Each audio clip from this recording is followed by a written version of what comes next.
Hello everyone, कैसे हैं आप लोग। उम्मीद करते हैं सब लोग अच्छे होंगे। तो कल के चैप्टर को आगे बढ़ाते हुए हम लोग रिफ्लेक्शन लाइट चैप्टर के रिफ्लेक्शन टॉपिक को पढ़ रहे थे। तो उसी को कल हम लोगों ने रिफ्लेक्शन बाया प्लेन मिरर पढ़ा था। आज उसी टॉपिक को आगे बढ़ाते हुए हम लोग पढ़ रहे हैं reflection via spherical mirror, image formation via spherical mirror, laws of reflection for spherical mirror. Clear.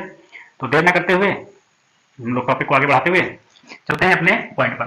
तो स्फेरिकल मिरर पढ़ना है। स्फेरिकल मिरर में कहते किसको है जी, आप लोग कल के वीडियो में जान चुके हैं। स्फेरिकल मिरर होता क्या है, किसी भी स्फेरिकल सरफेस का, किसी भी स्फेरिकल सरफेस का जब हम कोई एक पार्ट ले लेते हैं, सपोज करिए ये पार्ट हम ले लेते हैं ए और बी, और इसकी कोई एक सरफेस हमारी पॉलिश्ड हो, यही तो पढ़ा था। इसकी कोई एक सरफेस पॉलिश्ड हो, क्या ले लेते हैं एम और एन, है ना। तो इसकी भी एक सरफेस हमारी पॉलिश्ड होगी। तो ये जो मिरर होंगे, ये हमारी जो सरफेस होगी ये मिरर की तरीके से बिहेव करेगी। इसी पार्ट को हम इन्हीं, तो ये जो मिरर हमारे निकलेंगे, यानी ये जो मिरर हमारे निकले ए और बी, ए बी और एम एन, ये जो दो मिरर निकले यही हमारे स्फेरिकल मिरर होंगे। और इसमें एक को कहते हैं कॉन्वेक्स और दूसरे को कॉनकेव। क्लियर। एक को कॉन्वेक्स कहते हैं, दूसरे को कॉनकेव कहते हैं। अभी आपको पता है जिसकी रिफ्लेक्टिंग सरफेस केव लाइक होगी वो कॉनकेव होगा, और बाकी जो दूसरा वाला होगा वो कॉन्वेक्स होगा। तो अब चलते हैं हम लोग कहां पे, कॉनकेव मिरर पे, है ना। हम लोग चलते हैं कॉनकेव मिरर। कॉनकेव मिरर होता क्या है, कॉनकेव मिरर होता क्या है। कॉनकेव मिरर होता क्या है, जिसकी इनर सरफेस यानी ऐसी surface, reflecting surface is inward, ठीक, यानी बेंट इनवर्ड। जिसकी रिफ्लेक्टिंग सरफेस अंदर की ओर बेंड होगी वो हमारा कॉनकेव मिरर होगा। ठीक। तो अब आपको कॉनकेव मिरर पता चल गया, यानी ये भी एक स्फेरिकल मिरर का फर्स्ट टाइप है। ठीक, फर्स्ट टाइप हमारा हो गया स्फेरिकल मिरर का कॉनकेव मिरर। इसमें कुछ लॉज होते हैं स्फेरिकल मिरर के। ये कॉनकेव मिरर हो गया आपका, ये आपकी रिफ्लेक्टिंग सरफेस हो गई। ये आपकी प्रिंसिपल एक्सिस होती है। प्रिंसिपल एक्सिस क्या होता है ये आपको पता है। ये जो आपकी प्रिंसिपल एक्सिस होती है, इसका इस जो सर्किल का, यानी ये जो अपर्चर जिस सर्किल का पार्ट है उसका एक सेंटर भी होगा, जिसको आप सेंटर ऑफ कर्वेचर कहते हो। और सेंटर ऑफ कर्वेचर की जो लेंथ होती है उसको आर कहा जाता है, यानी रेडियस ऑफ कर्वेचर। इसका जो हाफ होता है वो हमारा होता है फोकस। ठीक, यानी F equal to R by 2। Clear, ये पता चल गया। अब देखिए, मान लीजिए अगर कोई रे आ रही है बहुत ही दूर से, जिसको आप कहते हो इंफिनिटी, ये कोई रे आई, तो इंफिनिटी से जो रे आती है और हमारी प्रिंसिपल एक्सिस के पैरेलल होती है, ये हमारी हो जाती है प्रिंसिपल एक्सिस। तो ये जब मिरर की पॉलिड सरफेस से टकराएगी तो रिफ्लेक्ट होने के बाद फोकस से निकलेगी। यानी रूल फर्स्ट क्या हो गया, लाइन या ray parallel to principal axis passed through pass through focus after reflection। ठीक। अब उसी तरह एक और चीज देखिए, दूसरा रूल क्या निकलता है, अगर कोई रे फोकस से पास हो रही है तो प्रिंसिपल एक्सिस के पैरेलल हो जाएगी। ठीक, रे pass through focus gets parallel to the principal axis after reflection। Clear.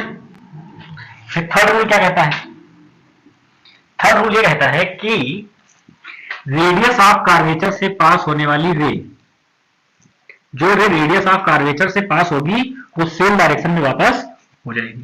Clear, यानी अगर कोई रे रेडियस ऑफ कर्वेचर से पास हो रही है तो ये उसी डायरेक्शन में वापस कर दी जाएगी, यानी सेम डायरेक्शन में बाउंस बैक या रिफ्लेक्ट हो जाएगी। यानी ray passing through centre of curvature reflect back to the same path. Clear? यानी कोई रे अगर सेंटर ऑफ कर्वेचर से पास हो रही है तो सेम पाथ पर रिफ्लेक्ट बैक कर दी जाएगी। और चौथा रूल क्या कहता है, अगर कोई रे पोल पर पास हो रही है यानी गिर रही है, अगर कोई रे पोल पर इंसिडेंट हो रही है तो वो उसी एंगल से रिफ्लेक्ट कर दी जाएगी, यानी आई इक्वल टू, यानी फोर्थ आपका पॉइंट क्या हो गया, ray incident on pole reflected with same angle. Clear? ये आपके 4 लॉ हैं जो कि स्फेरिकल मिरर के रिफ्लेक्शन के कॉन्सेप्ट में यूज होते हैं। पहला, अगर कोई रे प्रिंसिपल एक्सिस के पैरेलल है और वो मिरर से रिफ्लेक्ट हो रही है तो फोकस से पास करेगी, ये आपका पहला केस हो गया। उसी तरीके से अगर कोई रे फोकस से पास हो रही है तो रिफ्लेक्शन के बाद पैरेलल हो जाएगी, प्रिंसिपल एक्सिस, ये आपका दूसरा केस हो गया। कोई रे हमारी सेंटर ऑफ कर्वेचर से पास हो रही है तो रिफ्लेक्ट बैक कर दी जाएगी उसी पाथ पे, ये आपका रूल तीसरा हो गया। और ये आपका रूल चौथा हो गया कि अगर कोई रे पोल पर इंसिडेंट हो रही है तो वो रे सेम उसी मैग्नीट्यूड, एंगल के उसी मैग्नीट्यूड से रिफ्लेक्ट करके बाउंस बैक कर दी जाएगी, तो रिफ्लेक्ट कर दी जाएगी।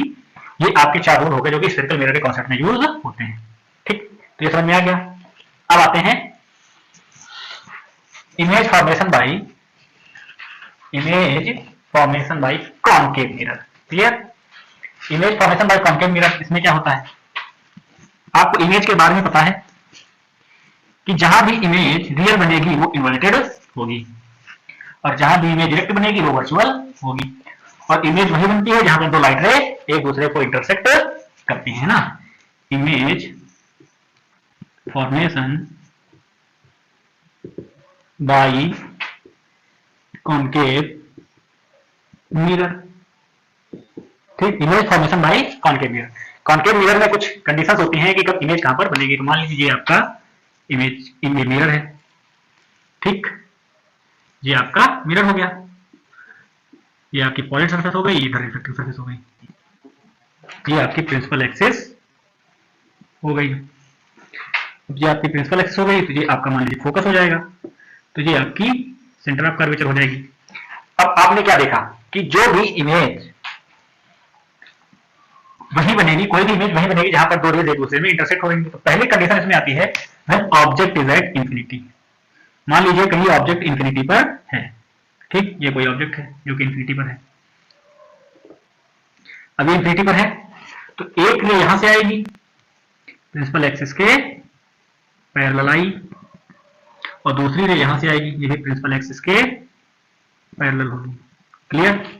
अब प्रिंसिपल एक्सिस के पैरेलल हुई तो आपको पता है कि जो भी रे प्रिंसिपल एक्सिस के पैरेलल होती है वो क्या होती है, रिफ्लेक्शन के बाद फोकस से पास होती है। तो ये पॉइंट आपका हो गया फोकस, तो ये लाइट रे यहां से पास होगी। क्लियर? तो ये आपका इमेज था एम एन। तो आपका इमेज कहां पर बनेगा, फोकस पे, यानी if object is at infinity. Clear? Object अगर इंफिनिटी पर है तो इमेज हमारा कहां बनेगा, फोकस पे बनेगा। ठीक, और इमेज का साइज क्या होगा, इमेज का साइज क्या होगा, इमेज का साइज जो होगा वो डिमिनिश्ड होगा। इमेज का साइज डिमिनिश्ड होगा। और एक और चीज भूल रहे हैं आप लोग, जो इमेज का साइज मिल गया, इमेज मिल गई, कंडीशन, यानी इमेज कैसा बनेगा, इमेज आपका जो बनेगा वो कैसा बनेगा, बताइए। इमेज आपका बनेगा real and inverted. Clear? Image real और इन्वर्टेड क्यों बनना है, क्योंकि यहाँ पर रेज आपकी एक्चुअल में मीट कर रही है, जबरदस्ती मीट नहीं कराई जा रही है, ये अपीयर नहीं हो रही है कि मीट हो रही है, यहाँ पर रेज मीट हो रही है, इसलिए आपका नेचर ऑफ इमेज रियल और इन्वर्टेड होगा। पहली कंडीशन ये हो गई आपकी। फिर दूसरी कंडीशन क्या है, एक आपका मिरर, दूसरा है, ठीक, ये आपकी प्रिंसिपल एक्सिस पास हो रही जाएगी यहां से। अब ऑब्जेक्ट जो हो जाएगी वो कहां पे हो जाएगी, इन्फिनिटी, और पहली थी एट इन्फिनिटी, अब दूसरी हो जाएगी between infinity and centre of curvature. तो ये आपका एफ हो जाएगा और ये आपका सी हो जाएगा। ये पॉइंट इन्फिनिटी था, अब ऑब्जेक्ट आपकी यहां पर प्लेस है। ठीक, अब ऑब्जेक्ट यहाँ पर प्लेस है तो ये लाइट आपकी आ गई, पैरेलल लाइट रे आएगी एक। अब जब पैरेलल आएगी तो ये फोकस से होकर के जाएगी, जो पैरेलल आएगी फोकस से होकर के जाएगी, और एक फोकस से भी तो जाएगी, एक फोकस से जाएगी तो वो पैरेलल हो जाएगी। क्लियर, एक फोकस से जाएगी तो पैरेलल हो जाएगी, तो आपका इमेज कहां बनेगा, आपका इमेज बनेगा यहां पर। ठीक, आपका इमेज बन गया यहां पर, ये आपकी ऑब्जेक्ट थी और ये आपका इमेज है। तो आपने यहां पर क्या देखा कि जो हम ऑब्जेक्ट को इंफिनिटी और सेंटर ऑफ कर्वेचर के बीच में रखते हैं तो हमारा इमेज फोकस और सेंटर ऑफ कर्वेचर के बीच में बनता है। यानी when object is between infinity and centre of curvature, तो आपका इमेज बनता है between focus and centre of curvature. और इसमें क्या होता है, साइज स्मॉल होता है और ये रियल होता है और इन्वर्टेड होता है। ठीक, फिर आते हैं केस थर्ड पे। केस थर्ड में क्या है, केस थर्ड में क्या है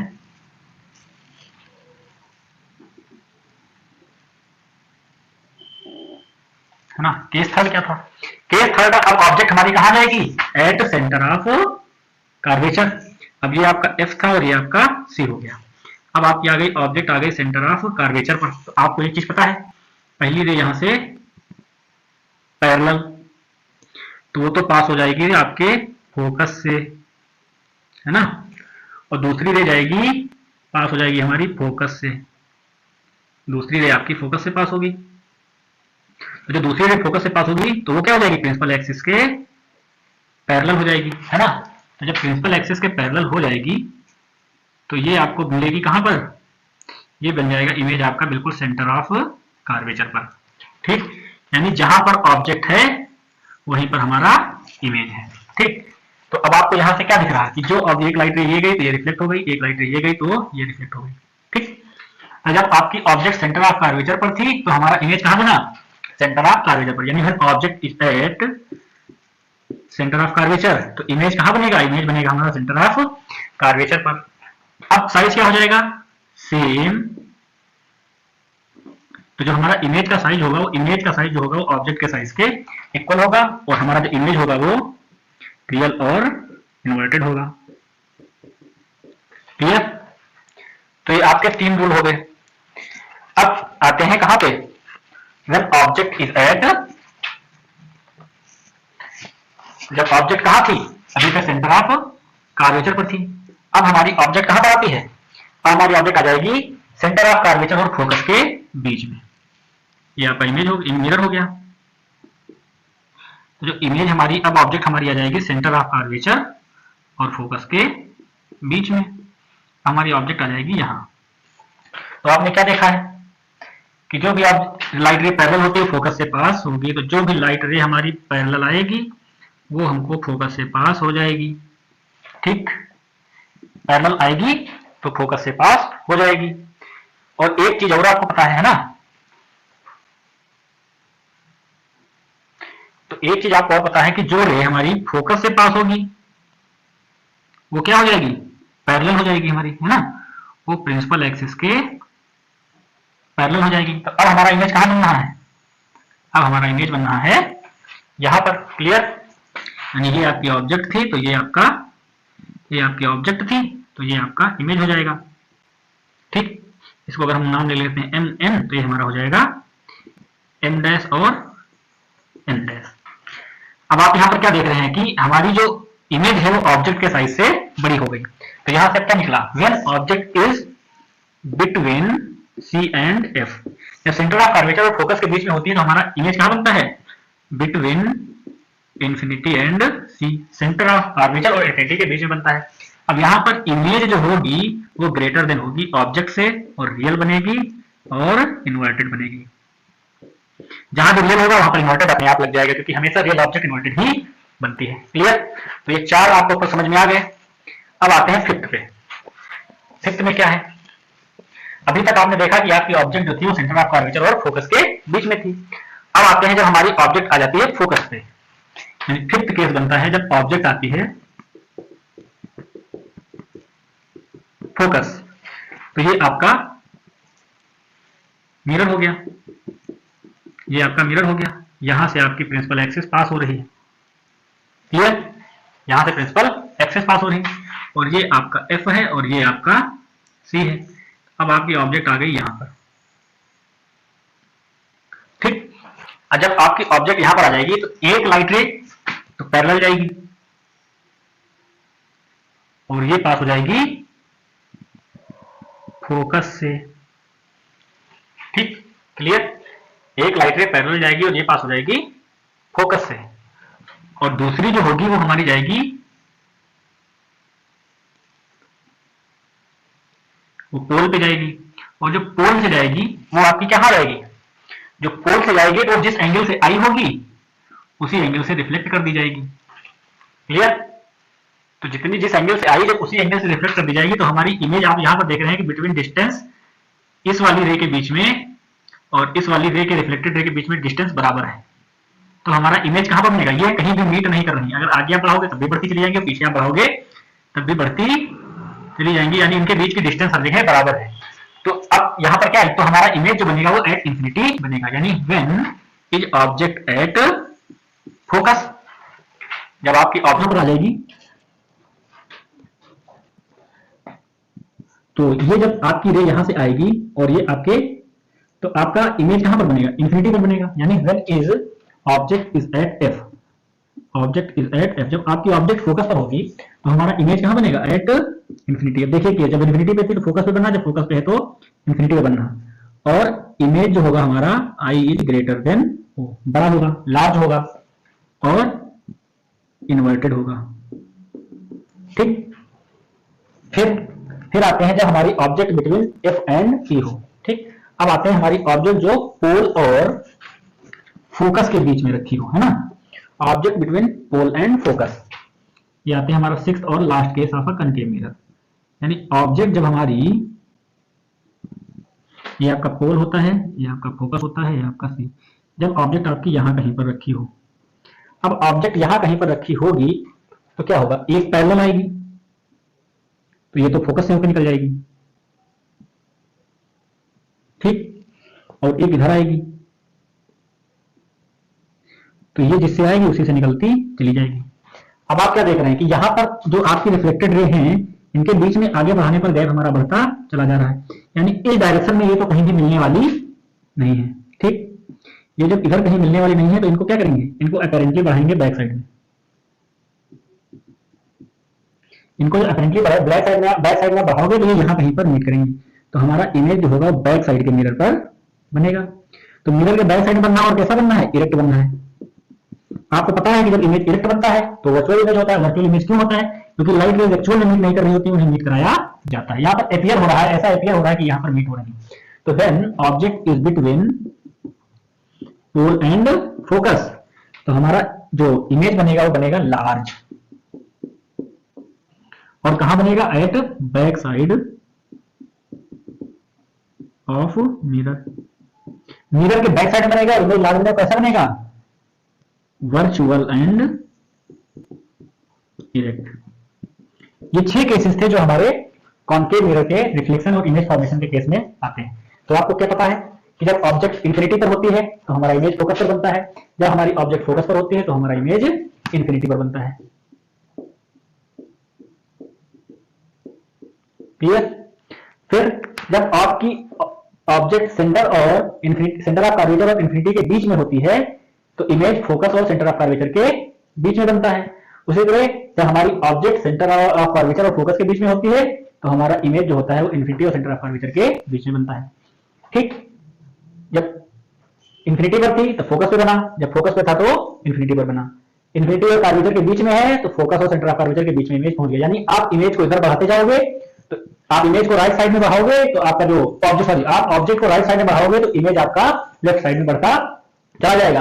लेकिन जो लास्ट केस होता है उसमें आप ऑब्जेक्ट, यानी जब पोल और फोकस के बीच में जब इमेज ऑब्जेक्ट हमारी आ जाती है तो हमारा इमेज मिरर के बैक साइड में चला जाता है। क्लियर? तो इतना समझ में आ गया। जब ये एक दूसरे के कॉम्प्लीमेंट्री हैं, ठीक है, जैसा जिस तरीके का ये काम इधर कर रहा है सेम उसी तरीके का ये काम जैसा ये कर रहा है उसका उल्टा ये कर रहा है। ये दो केस जो होते हैं एक दूसरे के कॉम्प्लीमेंट्री कह सकते हैं आप।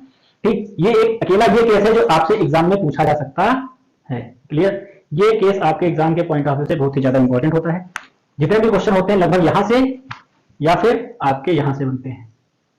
ये दो पॉइंट है जो आपके एग्जाम के पॉइंट ऑफ व्यू से बहुत इंपॉर्टेंट होते हैं। तो आपने देखा क्या, जहां जहां पर रियल इमेज बन रहा था वहां इन्वर्टेड था, लेकिन जहां पर वर्चुअल बना वहां पर इरेक्ट हो गया। क्लियर? अब आते हैं image formation by the convex mirror. अब आते हैं image formation by convex mirror. जैसे कॉन्केव मिरर के केस में हमारे कितने केस निकले? 6, यानी 6 जगह ऐसे निकले जहां पर इमेज फॉर्मेशन हुआ। वैसे कॉन्वेक्स में सिर्फ 2 ही केस होते हैं इमेज फॉर्मेशन के, लेकिन कॉन्वेक्स मिरर के भी कुछ ऐसे केस होते हैं रिफ्लेक्शन के कि कौन सी रे कब पैरेलल होगी, कौन सी रे कब रिफ्लेक्ट हो जाएगी। तो सेम ऐसे होता है जैसा कॉन्केव मिरर में होता है, बस कॉन्वेक्स मिरर में कोई भी चीज मिलती नहीं है, उसे जबरदस्ती उस रे को जबरदस्ती इंटरसेक्ट कराना पड़ता है। तो चलते हैं अपने कॉन्वेक्स मिरर के लिए, है ना। अब एक चीज अभी यहाँ पर ये पॉइंट छूट रहा है कि इसका यूज कहाँ होता है। Usages of concave mirror. Concave mirror का यूज कहां पर होता है? तो पहला यूज इसका होता है हेडलाइट्स में, हेडलाइट लैंप्स में। ये क्वेश्चन बहुत पूछा जाता है कि गाड़ियों के हेडलाइट लैंप में और गाड़ियों के रियर व्यू मिरर में कौन सा मिरर यूज किया जाता है। तो ध्यान रखिएगा, जो हेडलाइट लैंप्स होते हैं उसमें कॉन्केव मिरर का यूज किया जाता है। दूसरा डेंटिस्ट, जो डेंटिस्ट होते हैं वो हमारे कॉन्केव मिरर का यूज करते हैं। क्लियर? और सन सोलर हीटर में या सनलाइट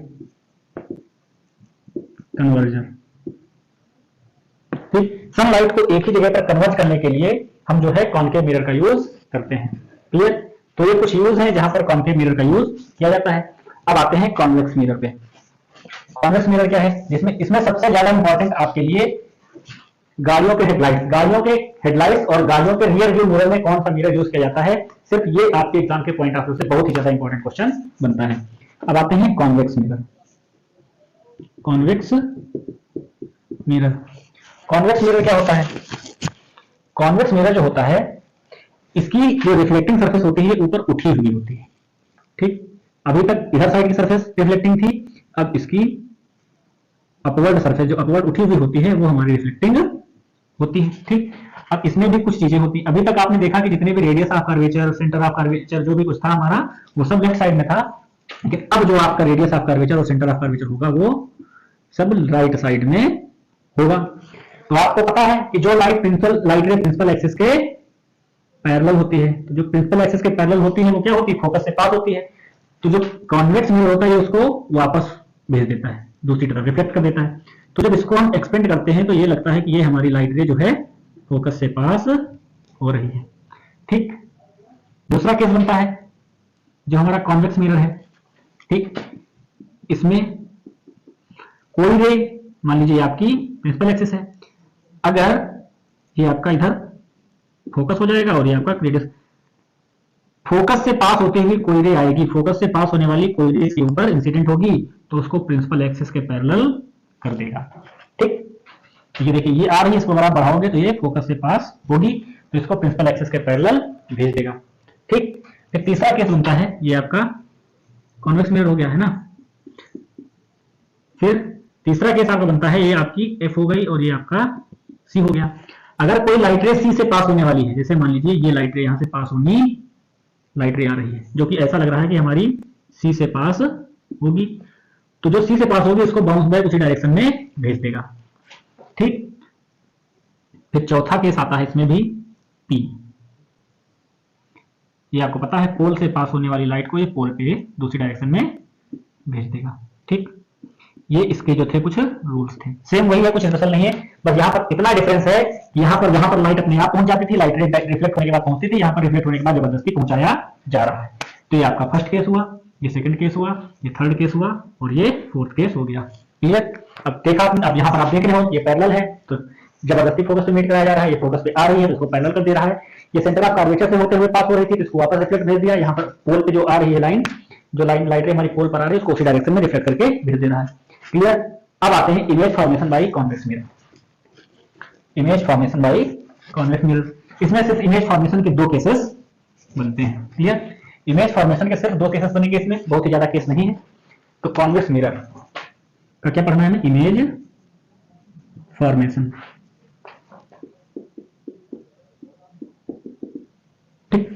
अब इमेज फॉर्मेशन में क्या है, इसमें सिर्फ दो केसेस होते हैं, जब ऑब्जेक्ट इन्फिनिटी पर होती है और दूसरी जब ऑब्जेक्ट पोल और इन्फिनिटी के बीच में होती है। तो आपका एक बन गया ये कॉन्वेक्स मिरर और दूसरा बन गया ये, ठीक। ये आपका हो जाएगा फर्स्ट केस और ये आपका हो जाएगा सेकंड केस। ये आपकी हो जाएगी प्रिंसिपल एक्सिस, ये आपकी प्रिंसिपल एक्सिस हो जाती है, इधर ये आपकी प्रिंसिपल एक्सिस हो जाती है, ठीक। ये आपका पोल हो जाता है, ये आपकी फोकस हो जाएगी, ये आपका सेंटर ऑफ कर्वेचर हो जाएगा, इधर ये आपका फोकस हो जाएगा, इधर ये आपका सेंटर ऑफ कर्वेचर हो जाएगा। अब कह रहा ऑब्जेक्ट इन्फिनिटी पर है, मान लीजिए ये आपकी ऑब्जेक्ट है, सॉरी केस फर्स्ट है, जब ये ऑब्जेक्ट आपकी इन्फिनिटी पर होती है, ऑब्जेक्ट इन्फिनिटी पर है, तो ऑब्जेक्ट इन्फिनिटी पर है तो ये क्या होगी, ये आ जाएगी आपकी पैरेलल आएंगी लाइट रेज। जब लाइट रे पैरेलल आएंगी तो इनको ये क्या कर देगा, रिफ्लेक्ट कर देगा इधर, और इधर ये लाइट रे पैरेलल आएगी, इसको रिफ्लेक्ट कर देगा इधर। तो जब आप इसको बढ़ाओगे तो देखो ये लग रहा है यहां पर मीट हो रही है, ठीक। तो ये आपकी थी फर्स्ट केस था, जब ऑब्जेक्ट इज एट इन्फिनिटी। जब इन्फिनिटी पर ऑब्जेक्ट थी तब आपकी लाइट रे जो आई वो पैरेलल थी तो उनको रिफ्लेक्ट कर दिया। अभी बैक में जब इनको बढ़ाते हैं तो फोकस पर मीट हो रही है, यानी when object is at infinity. और कॉन्वेक्स मिरर, जब ऑब्जेक्ट थी इन्फिनिटी पर तो इमेज हमारी बनी कहां पर, फोकस पर। जब ऑब्जेक्ट इन्फिनिटी पर थी तो इमेज हमारी बनेगी फोकस पर, और साइज जो होगा हमारा, image is very less than object. Image जो होगी वो हमारी बहुत ही छोटी बनेगी, ठीक। और यहां पर इरेक्ट बनेगी, ठीक, और बनेगी वर्चुअल, इरेक्ट और वर्चुअल, ठीक। तो पहला केस यहां पर इरेक्ट और वर्चुअल क्यों बन रही है, आपको पता है कि जितनी भी इमेजेस ऐसी लाइट रेज से बनेंगी जो अपीयर हो रही है, रियल में मिलती नहीं है लेकिन उनको ऐसा लग रहा है कि यहां पर मिल रही है, तो वहां पर इमेज हमारी जो होती है हमेशा इरेक्ट बनती है और इरेक्ट इमेज हमेशा वर्चुअल होती है, क्लियर। फिर दूसरा केस आता है जब ऑब्जेक्ट हमारी कहां पर होती है, between focus and between pole and infinity, यानी सेकंड केस आता है बिटवीन पोल एंड इन्फिनिटी। तो ये आपका पोल है और ये आपकी इन्फिनिटी है। अब ऑब्जेक्ट आपकी आ गई यहां, जब ऑब्जेक्ट यहां होगी तो पैरेलल हो जाएगी, है ना। जब पैरेलल होगी तो रिफ्लेक्ट हो जाएगी, और ऐसा रिफ्लेक्ट होगी कि इसको बढ़ाएंगे तो जैसे लगेगा कि ये पोल पर मिल रही, फोकस पर मिल रही है, ठीक। ये फोकस पर मिल गई। अब जब फोकस पर मिलेगी तो हमारी इमेज कहां बनेगी, हमारी इमेज कहां बनेगी बताइए। अब एक लाइट रे हमारी यहां से भी तो पास होगी, क्योंकि इमेज फॉर्मेशन के लिए मिनिमम दो लाइट रे का पास होना जरूरी है, और ये हमारी रिफ्लेक्ट हो जाएगी, ठीक। अब ये रिफ्लेक्ट, इसको जब आप बढ़ाओगे तो ये बन रही है कुछ यहां पर इंटरसेक्ट हो रहा है, तो ये आपका ऑब्जेक्ट था, ये भी आपका ऑब्जेक्ट था, ये आपका इमेज बनेगा यहां पर, तो यहां पर आपका इमेज बनेगा, ठीक। और इमेज जो बनेगा वो कुछ ऐसा बनेगा, है ना। तो जो इमेज बनेगा वो कैसा बनना है, आप देख रहे हो कि यहां पर इमेज बनना है, ये कैसा बनना है, ऑब्जेक्ट से छोटा बनना है, यानी when object is at between pole and infinity, तो हमारी इमेज कहां पर बननी है, बिटवीन पोल एंड फोकस। और हमारा इमेज जो है वो छोटा है किससे, ऑब्जेक्ट से, और इरेक्ट बनना है और वर्चुअल, ठीक। ये दो केसेस थे जो कॉन्वेक्स मिरर के केस में आते हैं। अब आपका उसी तरीके से, जिस तरीके से कॉन्केव मिरर पूछा था उसी तरीके से पूछ सकता है यूजेस ऑफ कॉन्वेक्स मिरर। तो कॉन्वेक्स मिरर के यूज क्या होते हैं,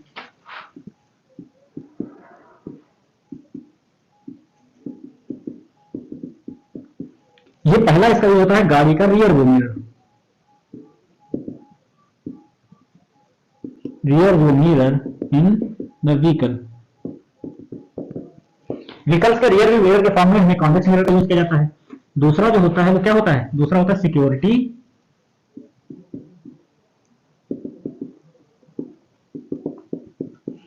मिरर के फॉर्म में यूज करता है। अब देखिए ये सिक्योरिटी के फॉर्म में क्यों यूज किया, सिक्योरिटी मिरर के फॉर्म में क्योंकि ये बाहर से इसकी पॉइंट सरफेस कर्व है, यानी ये अगर देखना जहां से देखा जाए तो ये बहुत बड़ा एरिया, इसका व्यू जो होता है वो बहुत ही बड़ा होता है, तो बहुत ही ज्यादा ऑब्जेक्ट, बहुत ही ज्यादा एरिया को एक छोटे से एरिया में दिखा सकता है।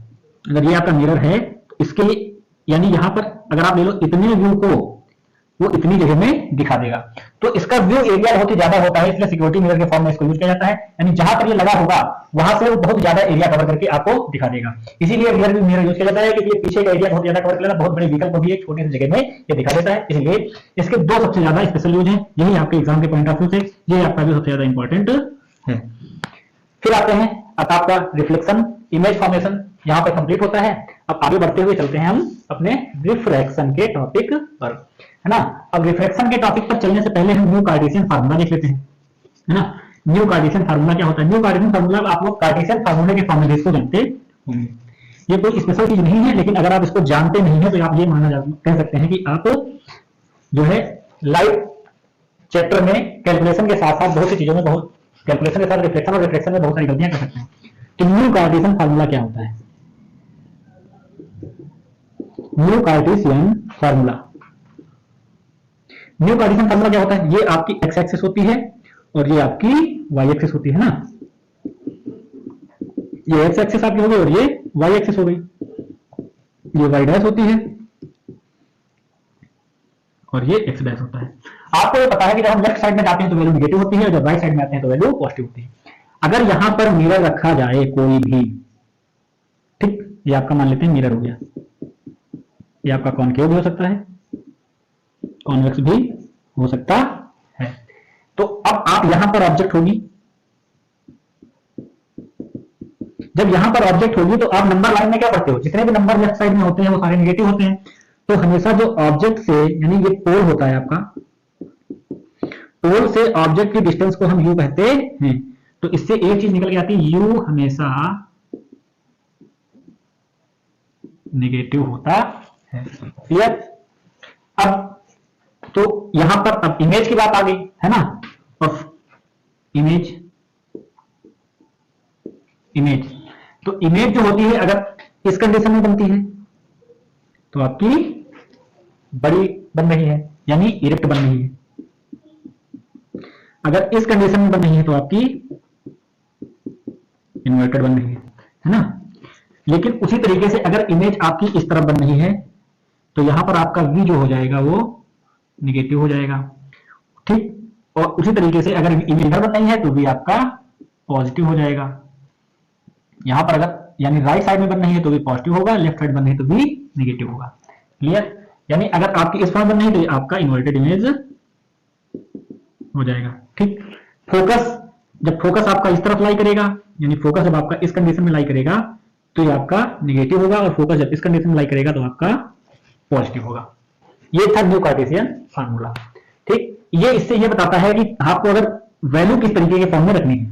यू तो हमेशा नेगेटिव होता है, लेकिन अगर कॉन्वेक्स और कॉन्केव मिरर हो गया तो आपकी radius of curvature, centre of curvature की डिस्टेंस या रेडियस ऑफ कर्वेचर और फोकल लेंथ, ये सब हमारी मिरर की चेंज हो जाती है।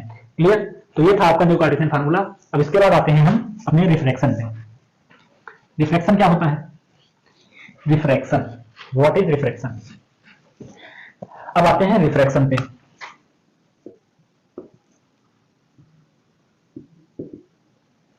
रिफ्रैक्शन क्या होता है? रिफ्रैक्शन होता है व्हेन अ लाइट रे, मान लीजिए कोई लाइट रे आ रही है, ठीक, और ये जो होती है मान लीजिए अभी तक एयर में ट्रेवल कर रही थी, लेकिन सपोज करिए यहां पर एक ग्लास स्लैब रखा हुआ है, ठीक। ये अभी तक एयर में ट्रेवल कर रही थी और ग्लास स्लैब रखा हुआ है, और ये आपकी हो गई परपेंडिकुलर, जिसको आप बोलते हो नॉर्मल। नॉर्मल तो लग नहीं रही कोई तरफ है ना, तो नॉर्मल बना लेते हैं। ये आपकी हो गई नॉर्मल, ठीक, ये आपकी नॉर्मल हो गई। तो ये आपकी हो गई इंसिडेंट रे।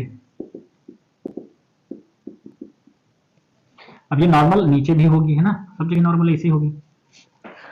तो ये जब इंसिडेंट रे जब अपने मीडियम को चेंज करती है, यानी अभी तक एयर में ट्रेवल कर रही थी, लेकिन अब ये यहां से क्या हो रही, ग्लास में एंटर कर गई, तो इसको जाना तो इसे सीधे चाहिए था, जाना तो इसको इसे चाहिए था, लेकिन ये हल्का सा बेंड हो जाती है नॉर्मल की तरफ, ठीक। इस तो नॉर्मल की तरफ बेंड हो जाती है।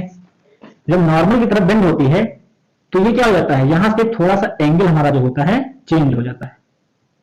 ये आपका इंसिडेंस एंगल था, ये आपका रिफ्लेक्टेड एंगल, और ये आपकी जो रे होती है इसको कहा जाता है रिफ्रैक्टेड रे। तो इसी फिनोमिना को हम लोग क्या कहते हैं? रिफ्लेक्शन रिफ्रैक्शन कहते हैं, यानी when light ray travels from one medium to another medium या inter from one medium to another medium, किसी एक मीडियम से दूसरे मीडियम में जब लाइट रे इंटर करती है तो नॉर्मल की तरफ बेंड हो जाती है, इसी फिनोमेना को हम रिफ्लेक्शन कहते हैं। और ये हमारी डिफरेंट मीडियम में लाइट की स्पीड को चेंज होने की वजह से होता है। ठीक, ये फिर आपका हो गया रिफ्लेक्शन। क्लियर? तो जब लाइट रे एक मीडियम से, ये आपका मान लेते हैं रेयर हो जाता है, इसको आप कहते हैं एयर, और ये आपका डेंसर मीडियम हो जाएगा, जिसको आप कह सकते हो ग्लास। ठीक, सबसे कॉमन एग्जांपल यही लिया जाता है। रेयर मीडियम से डेंसर मीडियम में इंटर होने पर लाइट की वेलोसिटी या स्पीड चेंज हो जाती है, जिससे वो नॉर्मल की तरफ बेंड हो जाती है, इसी फिनोमेना को हम रिफ्लेक्शन कहते हैं। ठीक, अब इस फिनोमेना को आगे कंटिन्यू करेंगे हम कल। उम्मीद करते हैं कि आपको reflection, spherical mirror, divide formation spherical mirror समझ में आया होगा। आप लोग अपनी पढ़ाई को जारी रखिए, एग्जाम की तैयारी करते रहिए। इस फिनोमेना को आगे बढ़ाते हुए हम लोग कल चलेंगे अपने रिफ्लेक्शन चैप्टर पर, फिर उसके बाद लेंस फार्मूला और मिरर फार्मूला पर कुछ क्वेश्चन देखेंगे।